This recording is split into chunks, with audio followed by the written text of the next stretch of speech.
ኪዳነ ምሕረት እናቴ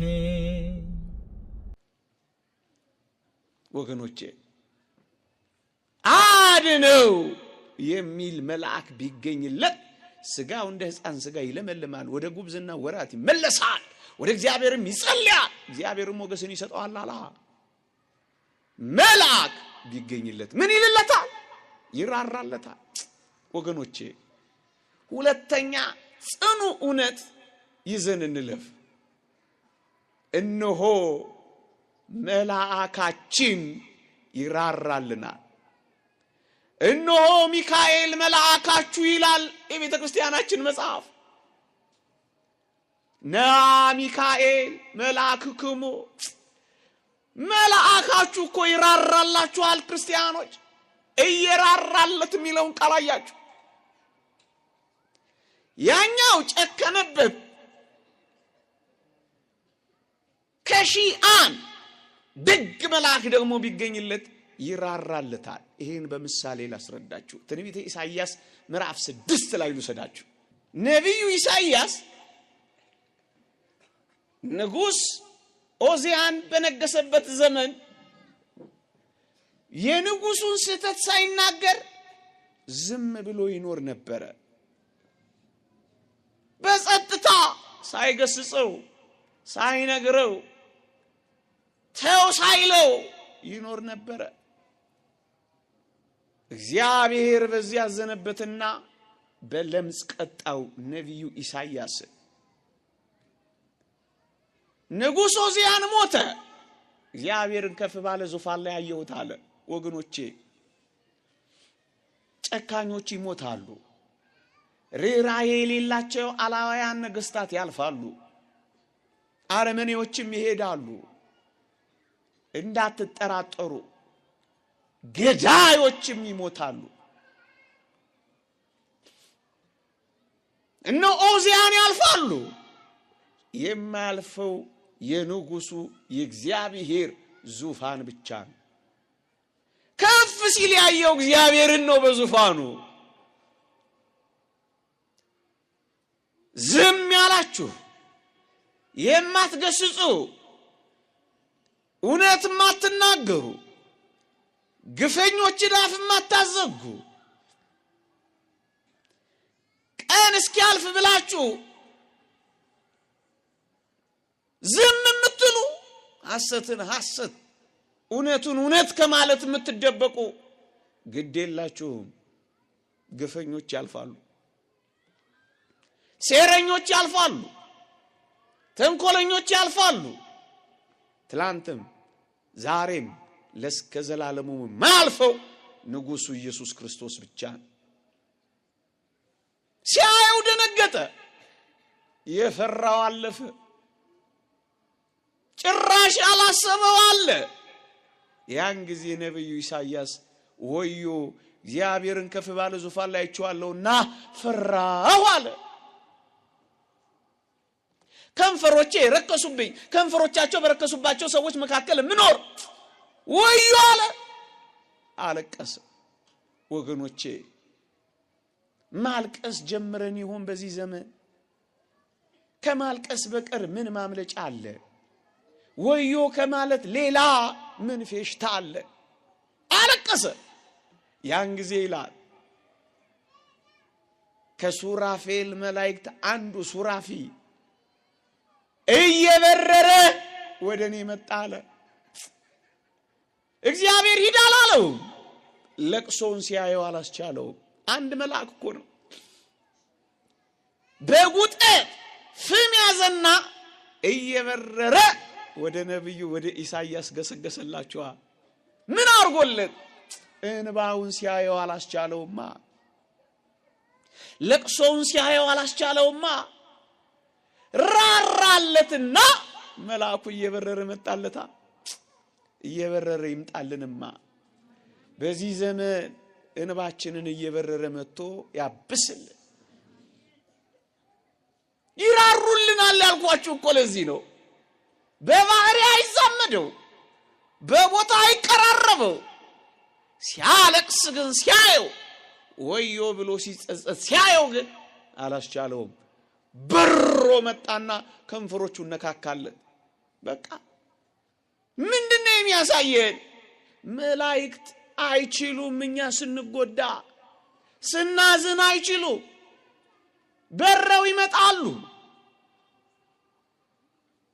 እንባችንን ያብሳሉ፣ ጸሎታችንን ያሳርጋሉ፣ ብሶታችንን ያርቃሉ። እየራራለት የሚለው ቃል ይሄንን ነው የሚያሳየው። መላእክት ይራራሉ፣ ሩሩሃን ናቸው፣ አያስችላቸው። እየራራለት ቤዛ አግኝቻለሁና ወደ ጉድጓድ እንዳይወርድ አድነው ቢለው እንዲሁ እንዳይሞት ኢዮብ አድነው የሚል መልአክ ይገኝለት እያለ ተመኘለት። ወገኖቼ አድነው ብሎ ይለምንለታል። ወደ ጉድጓድ እንዳይወርድ እንዲሁ እንዳይሞት ሳታከብረው እንደተዋረደ ሰው እንደሸሸው ባዶ እንደቀረ ክብሩ ሳይመለስለት እንዳይወርድ ብሎ ይለምንለታል። ታዲያ ለሰይጣን የተቻለው ለመልአኩ ተከለከለ ሊባል ነው? አንድ የእግዚአብሔር ቃል አንብብላችሁ። ዕብራውያን ምዕራፍ 1 ቁጥር 14 ምን ይላል? ሁሉ መዳንን ይወርሱ ዘንድ ለማገዝ የሚላኩ መናፍስት አገልጋዮች አይደሉምን ይላል። ስለ መላእክት ሲያስተምር እኮ ነው ሐዋርያው ቅዱስ ጳውሎስ። ምን ያደርጋሉ? ሁሉ መዳንን ይወርሱ ዘንድ ለማገዝ ይላካሉ። አድነው ብሎ ይለምንለታል አለ። በሮ መጣለት አልኳችሁ። በሐዲስ ኪዳን ፍጹም በሆነችው አዲስ ኪዳንማ ገለጠው። ምን አለ?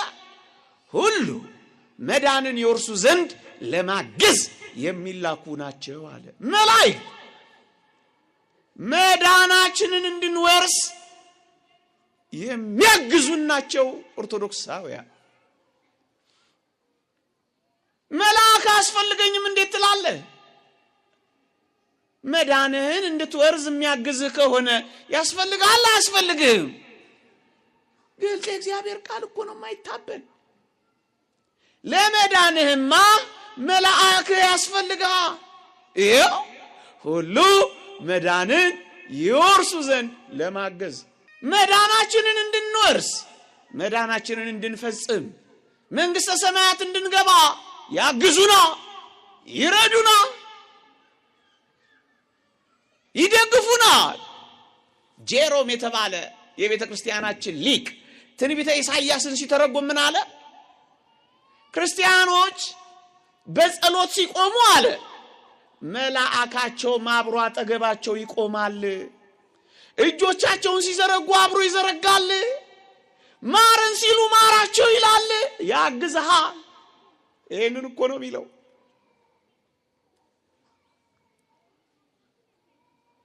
ቅዱስ ጳውሎስ ስለ እገዛ ሲናገር በቆሮንቶስ መልእክቱ ላይ ምን ይላል መሰላችሁ?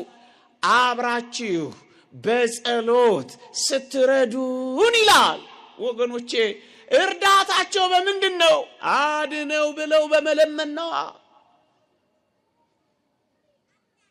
መዳናችንን እንድንወርስ ይጠብቁናል።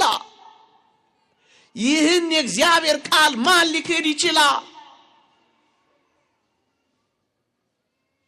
የመላእክት የማዳን እገዛ አያስፈልገኝም ማን ሊል ይችላል? እንኳን መላእክት እርስ በርሳችን እንኳን ለመዳናችን ጸሎታችን ጠቃሚ ነው ይላል መጽሐፍ ቅዱስ። ሐዋርያው ቅዱስ ጳውሎስ ለተሰሎንቄ ክርስቲያኖች በጻፈላቸው መልእክት ላይ በጸሎታችሁና በኢየሱስ ክርስቶስ መንፈስ መሰጠት ለመዳኔ እንዲሆንልኝ አውቃለሁ ይላል። ያንዳችን ለአንዳችን መጸለያችን እንኳን ለመዳናችን ጠቃሚ እኮ ነው። ኦርቶዶክሳውያን እንኳን የከበረው መልአክ ጸሎትና ልመና ሁሉ መዳንን ይወርሱ ዘንድ ለማገዝ የሚላኩ መናፍስት ናቸው። ይሄን በመጽሐፍ ቅዱስ ማስረጃ ላሳያችሁ። ከኔ ጋር ናችሁ? ትምህርት ስለሆነ ማስተምረው ቀስ ብዬ የምናገረው ለዛ ነው። ጮሄባችሁ ከሆነ ይቅርታ አድርጉልኝ። እየገባችሁ ነው? ግልጽ ነው? ሰይ አሁን ደግሞ የበለጠ ግልጽ ይሆንላችኋል። ሁሉ መዳንን እንዲወርሱ የሚያግዙ ናቸው አላልኳችሁ? ይሄን በሐዲስ ኪዳን ማስረጃ ልስጣችሁ። መነሻችን አንድ መልአክ ከሺህ ቢገኝለት እየራራለት ቤዛ አግኝቻለሁና አድነው ቢለው ስጋው እንደ ሕፃን ስጋ ይለመልማል፣ ወደ ጉብዝና ወራት ይመለሳል ነው የሚለው። አድነው ቢለው ቢያግዘው ቢለምንለት ሁሉ መዳንን የወርሱ ዘንድ ለማገዝ የሚላኩ መናፍስት አገልጋዮች አይደሉምን? ይሄን በማስረጃ ላሳያችሁ። በሉቃስ ወንጌል ምዕራፍ 13 ላይ ሁላችሁም የምታውቁት ታሪክ ነው። ሉቃስ ወንጌል ምዕራፍ 13 ቁጥር 6 ለአንድ ሰው በወይን አትክልት የተተከለች በለስ ነበረችው። ፍሬም ሊፈልግባት መጥቶ ምንም አላገኘም። የወይን አትክልት ሰራተኛውንም ቁረጣት፣ ለምን ደግሞ መሬቱን ታጎሳቁላለች? 3 ዓመት እየተመላለስኩ ፍሬ አጣውባት፣ ቁረጣት አለው። የወይን አትክልት ሰራተኛው ጌታ ሆይ ዙሪያዋን እስክኮተኩትላት ፋንድያ እስካፈስላት በዚህች ዓመት ደግሞ ተዋት፣ ወደፊት ብታፈራ ደህና ነው፣ ያለዚያ ግን ትቆርጣታለህ አለው ይላል። ይህ ጌታችን የሰጠው የምሳሌ ትምህርት ነው። አንድ በአንድ ልጠይቃችሁ ወይም ላስረዳችሁ። ይህ ምሳሌ ሲተረጎም አባቶቻችን እንደተረጎሙልን ለአንድ ሰው በወይን አትክልት የተተከለች በለስ ነበረችው የተባለው አንድ ሰው የበለሷ ባለቤት እግዚአብሔር ነው። ምን ማስረጃ አለ ካላችሁ ትንቢተ ኢሳይያስ ምዕራፍ 5 ላይ እነሆ ለወይኔ ያላደረኩለት ምንድነው? ድንጋዩን አወጣው፣ ወይን ተከልኩ፣ ሆምጣጤ አፈራ። እነሆ ስለ ወይኔ ምን ትከሱኛላችሁ እያለ እግዚአብሔር ሲካሰስ ሰሙታላችሁ። ወይኔ እያለ የተናገረው የወይኑ ባለቤትማ እግዚአብሔር ነው። የበለሱ ባለቤት እግዚአብሔር ነው። እሱም ምን አለ? 3 ዓመት እየተመላለሱ ፍሬ አላገኘሁባቸውም አለ። ወይን በለስ የተባሉት እስራኤል ናቸው። በየዘመናቱ እየመጣ ፍሬ ቢፈልግላቸው ፈፋ ለፈፋ መስዋዕት የሚሰዉ ጣዖት የሚያመልኩ ጀርባቸውን የሰጡት ሆኑበት፣ ፍሬ አጣባቸው። ባለቤቱ እግዚአብሔር ነው። በለስ የተባለው የሰው ልጅ ነው። በሰሙ ለእስራኤል ዘሥጋ በወርቁ ለእስራኤል ዘነፍስ ይተረጎማል። እነሆ በለስ ስታፈራ ጫፏም ሲያቆጠቁጥ በደጅ እንደቀረበ ወቁ የሚለው የደብረ ዘይት ምስጢር በለስ የተባሉ እስራኤል ናቸው ብለው ሊቃውን ተርጉመውታል። በ1948 መንግስት መስርተዋል። አፍርታለች እስራኤል። በለስ እስራኤል ዘሥጋ፣ በለስ የሰው ልጆች 2። አሁን እኔ የምጠይቃችሁ የወይኑ አትክልት ሰራተኛስ ማን ነው? የበለሱ ባለቤት እግዚአብሔር፣ በለሱ የሰው ልጆች። የበለሱ ሰራተኛ የወይን አትክልት ሰራተኛውስ ማን ነው ነው ጥያቄ። ወገኖች እዚህ ጋር ትንሽ ላቆያችሁ። አንዳንዶች ወይኑ ማን ነው በለሱ ማን ነው ብለን ስንጠይቃቸው በጣም አስደናቂ መልስ ይመልሳሉ። እኔ የወይን ግንድ ነኝ ካለው ጋር ያጋጩና የወይን አትክልቱማ በለሱማ ኢየሱስ ነው ሊሉን ይወዳሉ። እንግዲያውስ ቁረጥ የተባለው ኢየሱስን ነው ብለን ስንጠይቃቸው መልስ ያጣሉ። እየሰማችሁ ነው? ሁሉም በየቦታው ሁሉም በየአንቀጹ እንጂ የሚተረጎመው ዝም ብሎ እየተመጣ አይደረገምም። በእውነት እስኪ ባለቤቱ ላይ ከተስማማን በለስ የሚለው ላይ ከተስማማን በጣም የሚያነጋግረን የወይን አትክልት ሰራተኛ የተባለው ሰራተኛው ማን ነው? እነሱን በምሳሌ ላስረዳ ወይም አንድ በአንድ ላስረዳ። ይውላችሁ መጽሐፍ ቅዱስ ላይ እንዲህ ይላል፣ ለእያንዳንዱ በለስ ለእያንዳንዱ ሰው ያለው ሰራተኛ ማን ነው? የሚያግዘው ማን ነው ካላችሁ የእግዚአብሔር መልአክ ነው። ምን ማስረጃ አለ ካላችሁ ማቴዎስ ወንጌል ምዕራፍ 18 ቁጥር 10 ላይ መላእክቶቻቸው ዘውትር በሰማያት ያለውን የአባቴን ፊት ያያሉላችኋል ይላል። መላእክቶቻቸው ነው የሚለው።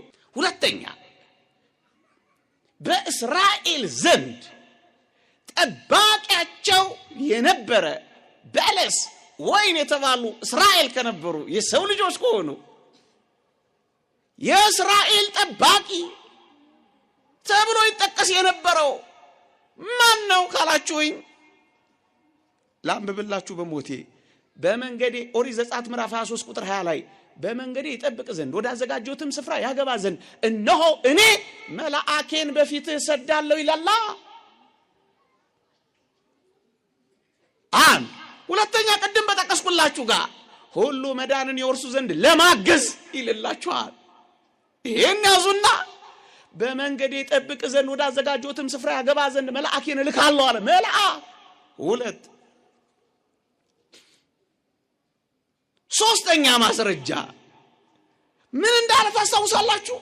ዙሪያዋን እስክኮተኩታት ፋንድያ እስካፈስላት ንፋሱን እስከከላከለላት አረሙን እስከነቅለላት በዚች ዓመት ደግሞ ተዋት ብሎ ነው የተናገረው።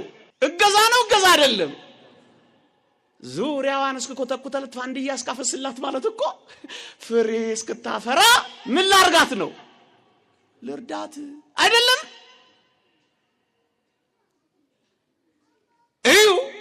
ሁሉ መዳንን የወርሱ ዘንድ ለማገዝ የሚላኩ ያለው እኮ ይሄንን ነው። ላግዛት፣ ዙሪያዋን ልኮትኩትላት፣ ላግዛት፣ ማዳበሪያ ላርግላት፣ ላግዛት፣ ንፋስ ልከላከልላት፣ ላግዛት፣ ውሃ ላጠጣት፣ ላግዛት፣ አረም ልቀልላት፣ ላግዛት፣ ሁሉ መዳንን የወርሱ ዘንድ ለማገዝ ይላችኋል። ይሄ ነው። ማን ነው ይሄ? ሁሉ መዳንን የወርሱ ዘንድ ለማገዝማ የተላከው ማን ነው? ማን ነው? ማን ነው? መልአክ ነው እገዛም ያደርግላት። መናፍስት አገልጋዮች አይደሉም። ምን ያለው ስለ መልአክ ስለሆነ ነው። ሶስተኛ አራተኛ እግዚአብሔር ቁረጥ ብሎ የሚልካቸው የሚያዛቸው ማን ነው ካላችሁ ማን ነው የሚያዘው? እግዚአብሔር መላእክትን አይደል? ነው አይደለም? ነው አይደለም? ማስረጃ አለ። መዝሙር 90 ቁጥር 11 መላእክቱን ስላንተ ያዛቸዋል ይላል። የሚያዘው መላእክትን ነው። የሚላኩ መናፍስት አይደሉም። ምን ቁረጣት ተብለው ይላካሉ፣ ለጣት ይላካሉ፣ ለምህረት ይላካሉ። የሚላኩ መናፍስት መላእክት ናቸው አይደሉም? ናቸው አይደሉም? አራት አሁን የመጨረሻውን ማስረጃ ላቀርብላችሁ። በወንጌላችን ቁረጣት ተብለው አጫጆች የተባሉ እነማን ይመስላችኋል? አጫጆች የተባሉ እነማን ናቸው? ቁረጣት አይደል ያለው? ቆራጮች በመጽሐፍ ቅዱስ እነማን ይመስሏችኋል? ኧረ ገምቱ። እርግጥ መጽሐፍ ቅዱስ በግምት አይሆንም። ላንብብላችሁ ምን በወጣችሁ። እንክርዳዱ ማቴዎስ ወንጌል ምዕራፍ 13 እንክርዳዱም የክፉ ልጆች ናቸው፣ የዘራውም ጠላት ነው፣ መከሩም ያለ መጨረሻ ነው፣ አጫጆቹም መላእክት ናቸው ይልልሃል። ቁረጣት ያለው ማንን ነው? ጠባቂ ነው ብያችኋለሁ። ቆራጭም ነው ብያችኋለሁ። ታዛዥም ነው ብያችኋለሁ። ደግሞስ ዙሪያዋን እስከኮተኩትላት ፋንድያ እስካፈስላት በዚህች ዓመት ደግሞ ተዋት። ምን እንድታረግ? ፍሬ እንድታፈራ። ምን እንድታረግ? እንድትድነዋ። ሁሉ መዳንን የወርሱ ዘንድ ለማገዝ የሚደረግ እገዛ የመልአኩ ነው። ታዲያ የመልአክ አይደል? የእግዚአብሔር መልአክ። አንዳንድ ሰዎች አይ ሐዋርያ ወንጌላዊ ነው ይላሉ። ለእያንዳንዱ ሰው አንዳንድ ሐዋርያ ያለው እንዴ? እንኳን ለእያንዳንዱ ሰው ለዚህ ሁሉ ህዝብም አልበቃ። መህሩ ብዙ ነው፣ ሰራተኞቹ ግን ጥቂቶች ናቸው ነው የሚለው። ውሸታቸውን ነው። መልአክ እግዚአብሔር ነው። ይሄው ሁሉ መዳንን የወርሱ ዘንድ ለማገዝ የሚላኩ። ከዚህ በላይ እገዛ አለ? ለባዳን የሚደረግ እገዛ አለ? አንድ ቁም ነገር ደግሞ ላስነብባችሁ። ዙሪያዋን እስከኮተኩትላት ፋንድያ እስካፈስላት የሚለው ዙሪያዋን ሊቀመጥ የሚችለው ማን ይመስላችኋል? መልአክ ነው። በምን ማስረጃ አለ? እግዚአብሔርን በሚፈሩ ሰዎች ዙሪያ የእግዚአብሔር መልአክ እግዚአብሔርን በሚፈሩ ሰዎች ዙሪያ ምን ይላል? አታውቁትም? ይሄን ጥቅስ መዝሙር 36 ምን ያደርጋል? ዙሪያችንን የሚሰፍረው ማን ነው? የእግዚአብሔር መልአክ ነው እናንተ። ከዛ ምን አለ? እዩ በሞቴ ቁረጣት ሲለው ዝም ብሎ አልቆረጣትም። እጨዳት ሲለው ዝም ብሎ አላጨዳትም። ምን አለላት? በዚች ዓመት ደግሞ ምን በላት? አድናት። እውነት አሰብ ለመነላት አልለመነላትም? መልአክ መሆኑን አረጋግጥንላችሁ። መልአኩ ደግሞ ምን አረገላት?